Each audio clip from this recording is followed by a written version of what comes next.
Welcome to the 1 Minute Preceptor Podcast, your resource for clinical rotation advice and tips to prepare for your externships in healthcare.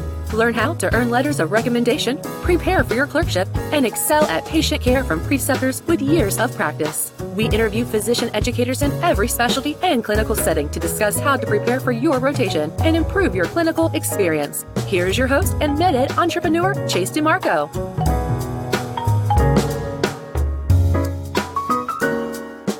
Dr. Jeff Smith has been a voluntary faculty member and assistant clinical professor at the University of California, San Diego for over 17 years. He's an orthopedic trauma surgeon and surgery coach that uses the 8 practices of highly successful surgeons to create a lifestyle-friendly practice. Jeff, how are you doing today?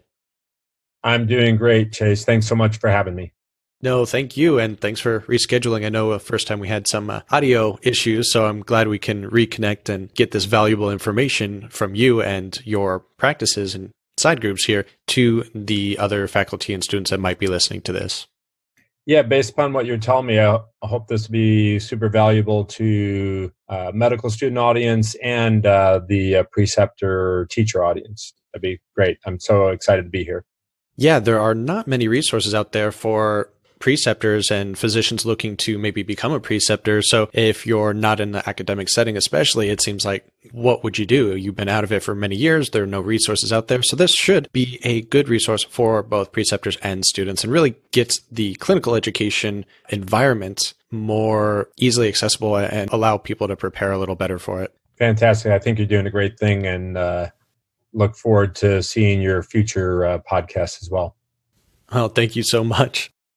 For your other group, Surgeon Masters, would you mind going into a little bit about that and maybe if the 8 practices, practice being the acronym for the actual steps, might be useful for students as well, or how that's used with surgeons? Yeah, it certainly can be very useful for everyone. I'll just give you a little bit of the background. I've got into, I'm dating myself a little bit, but I got into medical school in 85, graduated in 1990, and then went off and did 5-year residency in orthopedic surgery, then a couple years of fellowship training doing joint reconstruction and trauma. Then I took my first job at the University of California, San Diego, and was an academic orthopedic trauma surgeon for about 5 years. And then in 2002, I went off into private practice, still practicing orthopedic trauma surgery, but also still going around the country teaching, also run a fellowship program where since approximately 2005, been training an orthopedic trauma surgeon in orthopedic trauma surgery. So I've been and still continue to do a lot of teaching. But around, I want to say 2010 or so, I started looking for an exit strategy because now in retrospect, I realized that I was experiencing a fairly common experience of burnout, despite having a very successful practice and being, I think, a very competent and potentially very good surgeon. I was just not figuring out why I didn't just have a joy mentality or a thriving mentality in the process. And in that search of looking for an exit strategy, I trained to become a certified professional coach. And the coaching models and the coaching concepts turned out to be my stay-in strategy, to stay in medicine. And the coaching concepts are something that I'm trying to educate people on because I think they pertain to the mission of what you're trying to do. And they really conform much more in line with adult learning theory. And so I just took a lot of that knowledge and repackaged it into the concept of the 8 practices, which I can tell you more about, but I don't want to bore your listeners with rambling. If you have particular questions or where you want me to delve into, what do you think? Okay, maybe we'll revisit that at the very end then.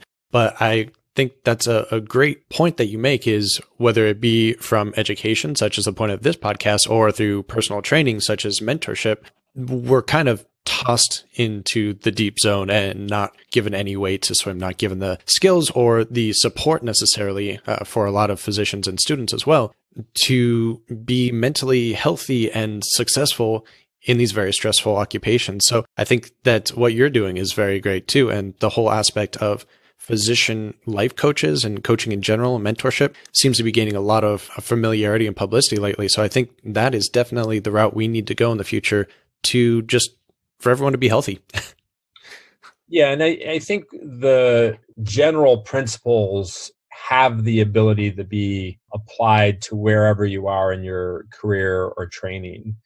What then gets modified is just the appreciation for where you are in your life and your training. So, certainly while there's similar principles to coaching and learning much further into your practice and career, how it applies when you're going through medical school, doing clinical rotations, and working with any educator during the phases of residency training and similar things like that, there's in some ways just a little different perspective. Definitely. And it seems like from the educational standpoint, you've had a lot of different experiences from, I guess, regular MD-DO type students all the way to fellowship training. What do you think is your role in education, and what have your experiences kind of led to so far? Well, I think I've gone somewhat through the transition and process of the traditional educational system that still exists, but it's in a process of evolution, where there was quite a bit of didactic teaching or lecture-based teaching, and even an element that's not in the lecture hall of this is how I do it and how I do it's the right way, to realizing that, in all the circuits of teaching that I've been exposed to, and I've been educator and the pupil, that it's not always a particularly efficient, and it's not just efficiency, but it's not an efficient, and it doesn't really place the teacher and the learner in the same space. And so I've really evolved to now having a much greater appreciation for, hey, if you're really begging me to give you the old school teaching, I'll tell you what I think. I'll tell you how I do it. And I tell you that I hope that I'm right. But I think that I try very hard to bring the learner into a space of where you're at, what's your current understanding, and how can I help you be a very effective learner. And certainly a lot of things in life, there's a lot of knowledge about, best practices along these ways. Some of them is, one really, really good practice is modeling. And much of our fellowship training is way less didactic and way more modeling what we currently do and how we adapt to updated knowledge and information. So we're modeling, hey, this is how I used to do it, but this is how I now do it. But we're constantly learning and we're constantly shifting. So, that's just one example, but I'm way more into that space when I deal with someone that wants to learn from me. And I think that one of the challenges that students have is they often come to a learning environment with an expectation of what they think are the best teachers and best educators. Some of them are role models, and over time you usually start to figure that out. But some of them think the best teachers are the person that just gives them the answer, and the teacher or educator that helps them figure it out for themselves are sometimes, from the other side of the coin, more effective preceptors or teachers, because they're actually helping that person become their own learner and manager of their learning process, if that makes sense.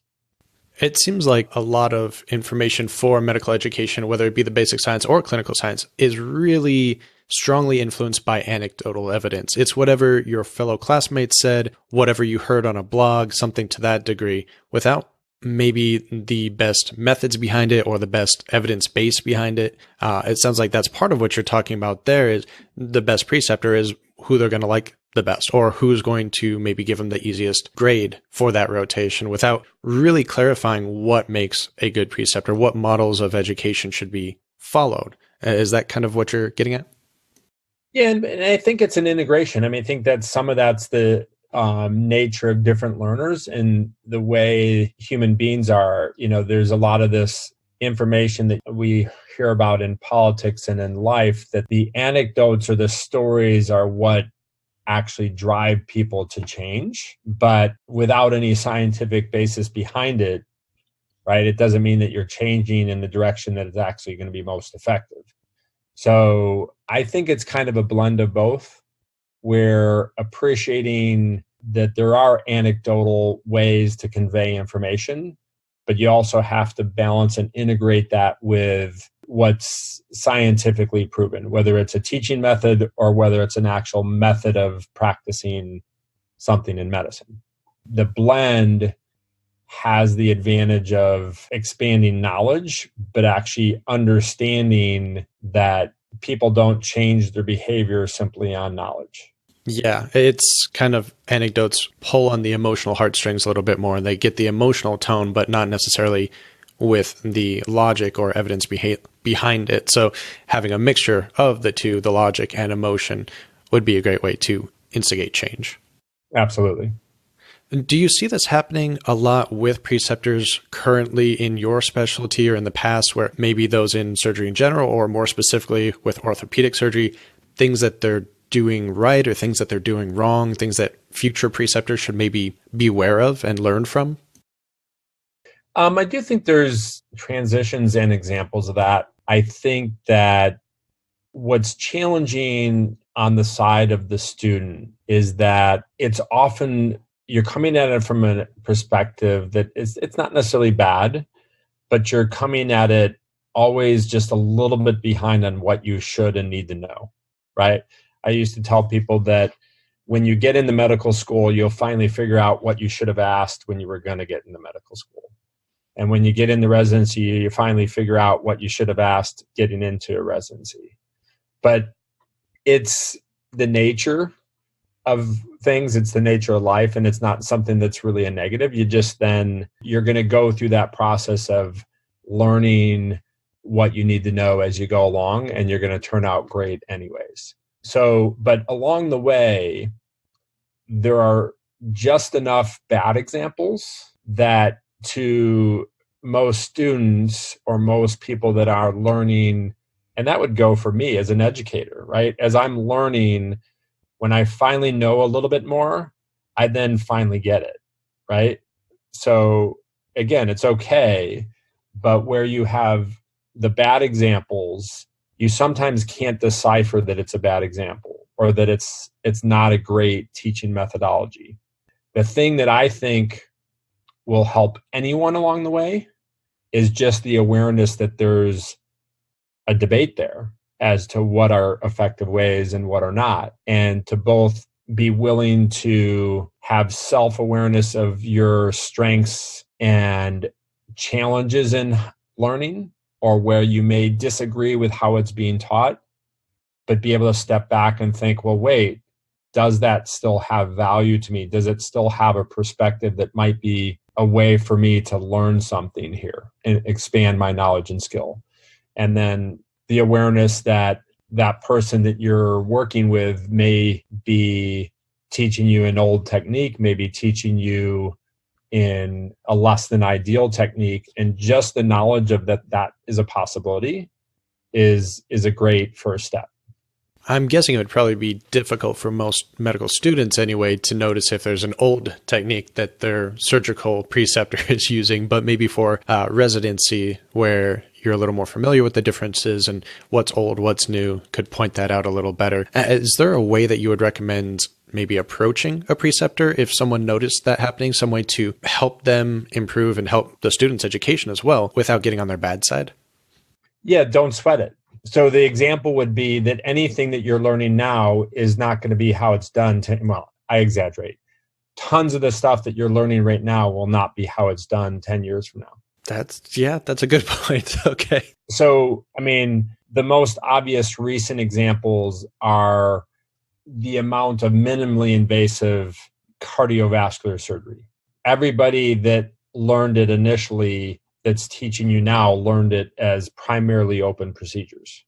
Okay. The story was when I was learning knee arthroscopy as an orthopedic trainee was that those were open procedures by some of the more senior faculty. The recent faculty were, teaching newer techniques. And again, not every new technique is better than an old technique. So part of that is my point. Don't sweat it. Learn what our current knowledge is, learn where it might be going, and just have an awareness that there's still value to how it's being taught. It just has the ability to be either outdated or almost outdated by the time you're going to be doing it on a super regular basis. But that's just the nature of such rapid transitions in knowledge, technology, and so many things that are going on in medicine. That's a good point. Yeah, there are so many changes, especially in, I guess surgery, pharmacology, every aspect of medicine is exponentially growing at this point, and one discipline or specialty can feed off another and sort of helps them develop a new technique or a new process. So the difference is, as much as we have to strain over them for board exams and such, where there is definitely a correct answer, sometimes it's a little more obscured in clinical practice. Correct. But they're ideally on those examinations, most of those are the scientific-based things that can be backed up by a publication or an article or some element of the science.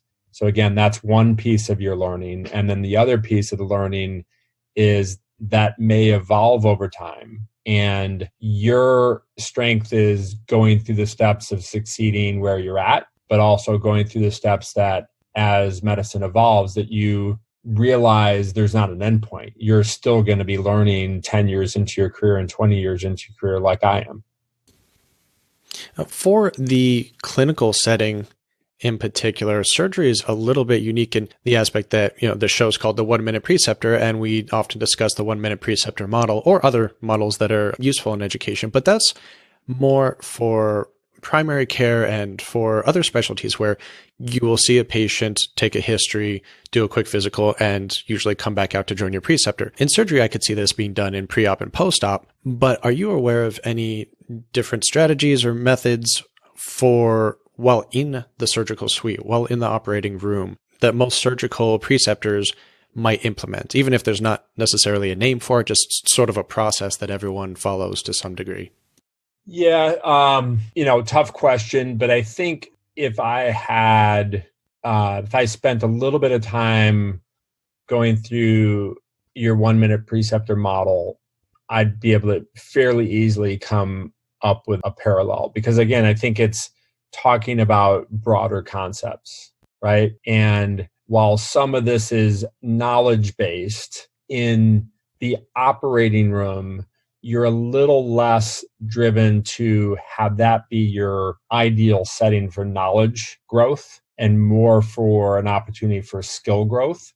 But again, if you're observing and you're just trying to learn how surgery occurs, then you could apply the 1 Minute Preceptor model.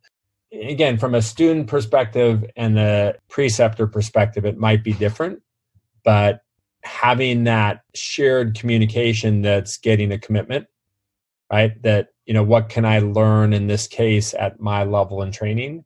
And maybe acknowledging where the preceptor has an opportunity for offering that commitment, right? Of what they can help you get from that particular procedure. I sometimes tell, very young trainees or very early in training to, try and take away something.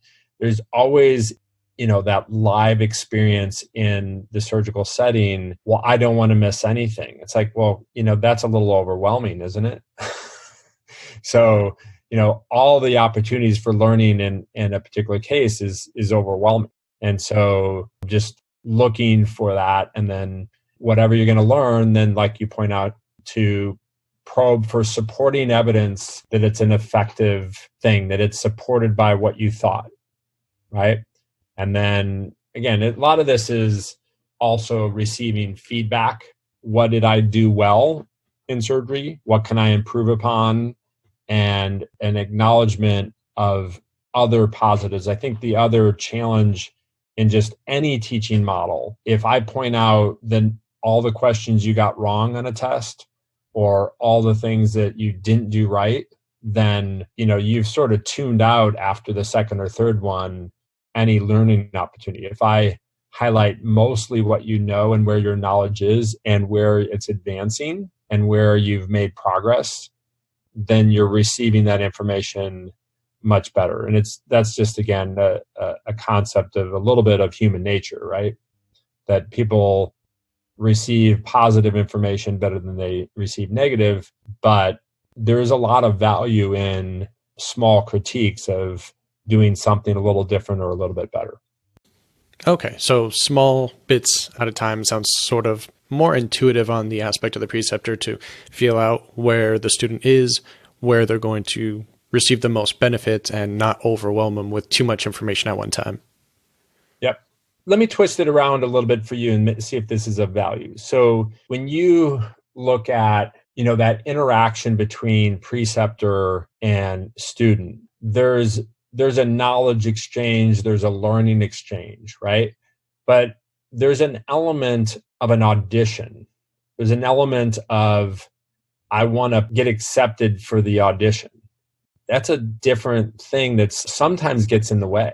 Wherever it adds value, hey, I want to show my best. And wow, at the end of it, I did, and I'm excited about that. That's very rewarding, and you can learn that way too. But if you audition for something and you don't get the part, there's a certain mindset of a person that keeps auditioning anyways, because they realize that at some point they're going to fit the part. They're going to fit not only their own personal expectations, but the expectations of somebody else. But I think that's a dynamic that sometimes gets in the way of learning, and that sometimes you have to turn that off, that you're not just there to audition that, hey, gosh, I'm the best student around, right? Yeah, nobody likes the gunner. Well, it's that, but also in the sense of you don't want like the gunner it's not genuine, right? If that person really is that excited, that person really is putting all that time and effort into it, all the power to them, right? But if it's purely an act, I think most fellow students don't appreciate that too much, and nor would a preceptor, I don't think. True. It kind of reminds me of a lot of the characters on the show House, where even some of the best ones, they end up stabbing each other in the back all the time. So that's the type of personality you don't want around. Yeah, and that's where modeling comes in again. Like, this is how I want to be as a surgeon, and this is how I don't want to be, right? So. Are there any particular expectations you have for students that would start a rotation with you? I'm guessing at this point, most of them are going to be third or fourth year students, but now it's becoming more common for first and second year students to start clinical rotations at some schools. So what expectations do you have, and how do you weigh these differences in their education level? Well, in the expectations, a good way to describe it is that I want them to know what they're wanting to get out of the experience, right? And then I'm wanting them to appreciate where they might add value to me and or where some of the stresses or challenges might be. So, and this is a difficult thing, but some students kind of just either are intuitive or they've figured it out, or they just happen to have just the right amount of curiosity. And again, there's no perfect spot, right? Everybody's different. But where they inquisitive enough, they ask questions, they want to learn, but they're not asking questions so much that you're kind of like, wow, like I still have to concentrate on the patient, or I still have to concentrate on these other things.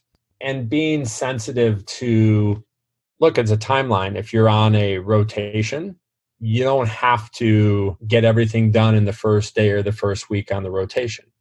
That your learning and your growth would be expected. And then the fact that education and information would come to you on a gradual basis over the course of your rotation from a preceptor standpoint would also be expected. They kind of would want you to get some core aspects of knowledge. And then it would be gratifying for most preceptors that you're achieving some of your goals, but you're also demonstrating that you're finding value in that, because teachers thrive on students that are enjoying their rotation.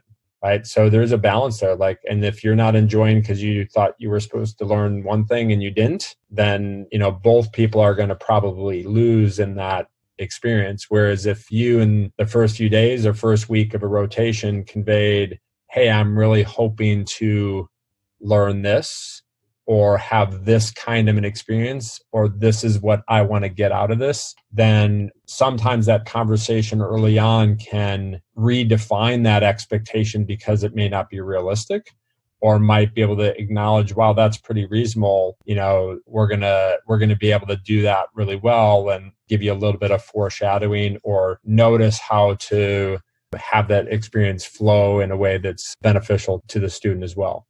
Are there any particular maybe preparatory type of actions or resources, books, anything along those lines that you feel would benefit a student before an orthopedic surgery rotation? I'd make it a little bit more broad-based. I know that I really enjoyed just a general book on, and I think it was Iserson, on getting into a residency. Had some basic core knowledge of things that you would want to do in establishing mentorships, building your ability to apply to the next step. I think it has a good summary. But I would say just, anyone starting a rotation in orthopedic surgery, expect to demonstrate your interest in learning and that you want to be, based upon your level, appropriately prepared. If you're going to do certain procedures the next day, reading some about it, nobody expects you to be fully at their level of knowledge over the course of a rotation. But if you're learning and leaving one day with an unanswered question and reading about it and coming back the next day with an answer to that question, or what you think is probably an answer, and then getting acknowledgement from a preceptor. Again, those are, I think, core things in, I think, a lot of disciplines, but certainly in orthopedic surgery, we like to see people reading and independent learning. And I think just a willingness and response to what's expected on the rotation and trying to demonstrate that you're part of the team. I think most rotations that I'm aware of in orthopedic surgery like to treat the students as a member of the team, and where you participate in that team, that's usually very well received. I like it. I'm seeing a lot of teamwork related comments and a lot of independent studies, as well as just setting the expectations. This seems to be something we come across in a lot of different specialties. A lot of different preceptors hold these values very true. So I think they're very valuable for students to really focus on and be aware of, because that's probably not something you're really taught during the basic science years. You're not trained as well on the actual interactions with the clinical preceptors in the clinical setting as one might expect. Correct. Agreed. What about letters of recommendation? Are there particular things that students should do, or any activities that would be more likely for them to gain one? Is it just simply asking? And how should they approach you when asking for one? So there's a little bit of a broad spectrum. So there's, at one point in time in my career, I was functioning as a residency director without the title. So sometimes you're doing that without any expectation that the students needs to do anything fancy. They need that, so they would get that. And I do that as a fellowship director. I write a letter of recommendation when they need a letter from a fellowship director. But I think it always helps, and where you're getting the ones that are more personal are where you have more a connection or more of a relationship. And this is a specialty that you're going to go into. The key is to develop that a little extra relationship where that person has the ability to know you. I think it's, there's a lot of different good ideas out there. One of them would be to introduce, if you think it's a possibility that to want that from someone, that when you begin the rotation, you say, hey, I'm hoping that on this rotation, I will have had the opportunity to work with you enough and make an impression upon you enough that you would be comfortable writing me a letter of recommendation. In a way that's not making a commitment, it's sort of saying, hey, if I achieve my goal, then, you would hopefully be more comfortable writing that. And then you've had that preliminary ask, and then can ask that closer to the end of the rotation or after rotation. How would you feel now having worked with me writing me a letter of recommendation. So I think that's a good technique. I think the other just biggest pearl that you don't see too often messed up, but just making sure that the asks are far enough away from deadlines that you're not putting an undue pressure on someone who might be very excited to write you a letter of recommendation, but has a lot of things going on. And if the timeline of when that expectation is too short, they might just respectfully decline because of the time constraints. That's a good point. A lot of letters of recommendation I received in the past took several months, sometimes upwards of 5-6 months to actually receive the letter just because of time constraints and other activities that the preceptors had. So they have a lot of extracurriculars sometimes going on and other things besides just the normal, already very hectic work schedule, family life, everything like that. So very good to be aware of the time constraints and give plenty of time for students. I think with a lot of things, it's asking questions, but the questions aren't yes or no questions. So do I do this? Or in just even the surgical knowledge or medical knowledge, what's the answer to this question? And it's, multiple choice or yes, no. But if you ask more open-ended questions, such as, and would you let me know if there's certain information that you would find helpful to write a letter of recommendation? Because I've had people ask me that, and I'm like, yeah, I think that's really helpful because I do like to have your resume or CV when I'm writing it, because there's some things that I may know about you, but it isn't, I'm not remembering it while you're writing your letter of recommendation, but the resume or CV does that for me. There are other people that it's just their style of how they write a letter of recommendation that they put even more effort into it than you realize. And some of that is with that additional information that you provide them. Awesome points. I think that's very useful and easy to forget. It could be a long period of time before they actually get around to and could have forgotten many of the aspects you discussed previously about the letter. So CV and keeping in touch without being overly burdensome to the preceptor being very key points there. I would, just make the one point, as much as you're educating people on great ways to do a lot of these things, my perception is people already do it quite well. It's a lot of this is nuance, and it's more the minority of people that do things that you're kind of like, okay, so, why are you asking me last minute? Or you're asking me, but this is the first time I've seen you on the rotation. That's really rare. So some of the stuff I think people intuitively know, they've also learned, but I think it is good to reinforce these thoughts that you're sharing. And now a few questions I had. I'd like to start with a question, and that is, what is the funniest or the scariest thing that you have ever seen in a hospital setting? Well, I'm a orthopedic trauma surgeon, so there's probably too many scary stories to recount. In medicine, just taking a little bit of different aspect, that in medicine, we sometimes use dark humor to manage stress. I was a little bit more common in the past, but even here, our somewhat extreme politically correct culture often doesn't understand the purpose of this humor, of how it functions for emotional processing. So there's a lot of things that I've used old school strategies for in the past. Like some scary stories, if I sat down, I'd probably remember them, but I purposely blocked them out. So, but I'll tell you a funny and scary story kind of combined that I do recall when I was operating in the operating room when a moderate earthquake occurred. And while I was operating, I think it was on a patient's arm, and the arm's open for repairing a broken bone or fracture. And the hospitals in California these days, and since this was, anything probably in the last 10, 15 years has been built in a way to tolerate an earthquake more than in the past. And so when this earthquake occurred, it was one where the hospital kind of rolls. So you sort of felt the room almost as if it was on a waterbed or kind of like riding a wave. And that's a very awkward feeling when you're in the middle of surgery. Oh, jeez. Not to mention the lights flickering and then going dark, and then shortly thereafter the emergency lights coming on. So, that one was pretty entertaining, and I can share that one because The patient did fine.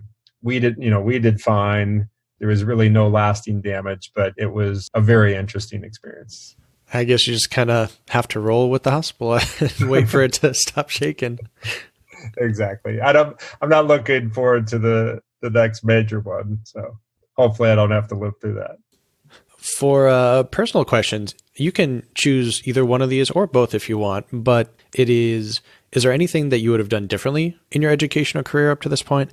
Or if there's one dream that you would really like to see happen in medicine in your lifetime, what would it be? Also pretty challenging questions. I think that, just my personal philosophy, and a lot of this is the coach training. I think I lived probably the first maybe half of my life thus far looking back at what I should have done differently. When I was in college, I wished I wasn't a little bit of a nerd in high school or, whatever. So I looked back like how I should have done so many things differently. And I probably got a little bit less into doing that as I've gotten older, but certainly when I went through the coach training, realized I've lived life the way I was supposed to live life. And so I have much more mentality of that the way things happen is of value to us. And, I don't have really much regret and much looking back of how I would have done things differently.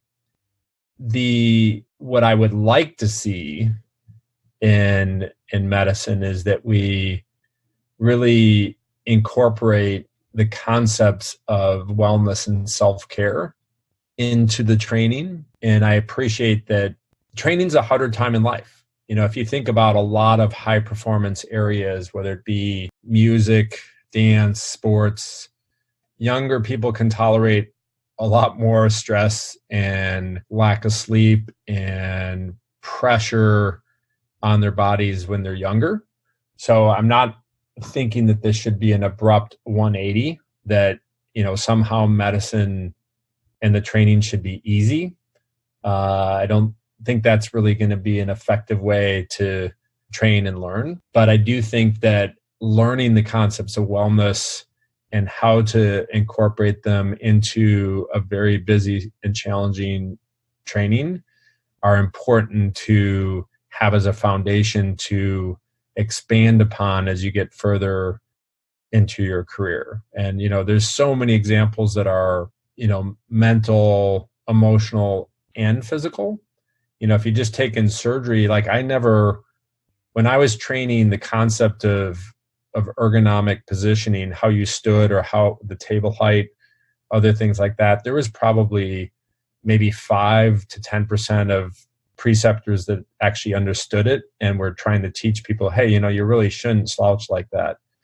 Pretty much everyone else just said, you just get the operation done however you can get it done, and didn't realize the amount of musculoskeletal damage that we do to bad posture and things like that. And you could carry that over to all the mental stress that we go through, mental abuse that we receive when we're in training, emotional. Again, that some of that we're not going to change. It's a little bit human nature, but certainly knowing that we could do it better and we should be striving to do it better is really important. And certainly something that when you get through enough hurdles, you ought to be able to understand that where you can control these things, where you can be mentally well, emotionally well, and physically well, is going to certainly make for a much longer career.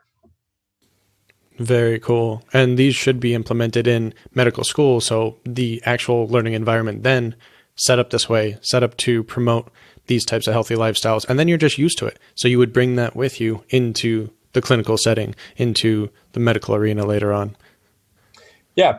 There's times where, who knows, you go on a mission trip and you're going to be more challenged, but you're going to probably come back stronger in other ways. Same thing during your training. There may be times in your training or in your career where it's not a super well environment, but how you process it, how you know that it should be different, but still manage it as best you can, is a wellness strategy.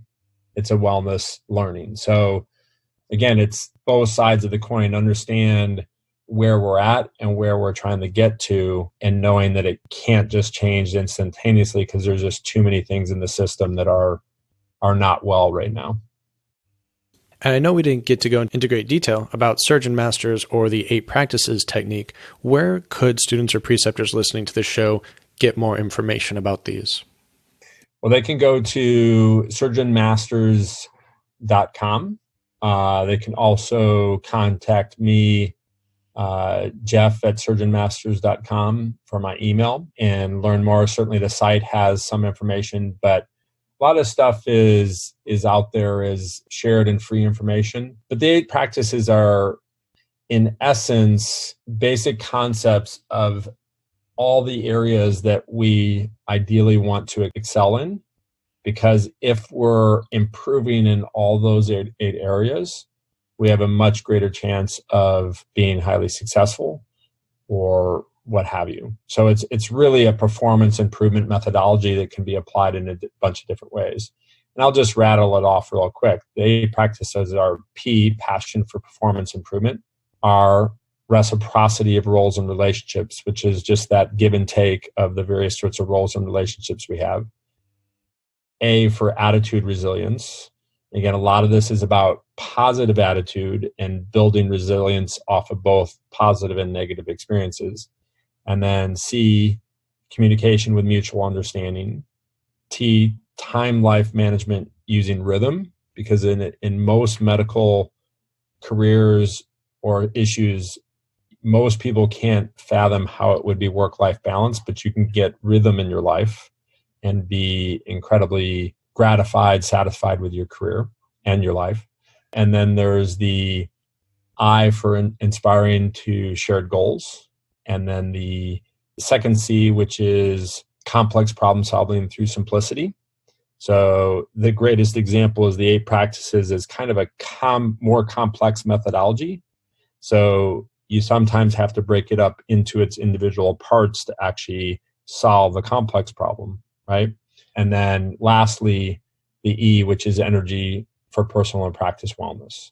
And so what that is 8 different practices, but it's also the concept that in any one of them, you have to practice them to get better. And then lastly, they're a little bit of a feedback loop that when you gain energy, you then have reinvigorated the ability or wellness to have passion for more improvement. So it's really been fun. It's been a great way of actually dealing with some of my own challenges and dealing with challenges of other physicians and surgeons that have used Surgeon Masters to receive physician coaching. That sounds very useful. A great little tool to keep on you at all times. We'll try to have the image of that and your links in the show notes as well, so any listeners can go there and check them out.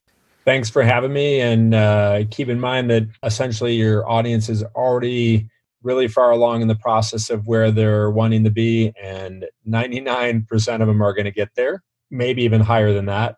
And then, the other thing, though, is that the biggest obstacle to a longer career is not actually taking care of those other issues that we don't necessarily learn a lot about during training, which are these wellness concepts and performance improvement concepts. And your example of the preceptor model, that's a wellness strategy. Good point. And I want to thank you so much, Dr. Jeff Smith of Surgeon Masters, for taking the time to come on the show today. Thanks so much for having me. Thanks.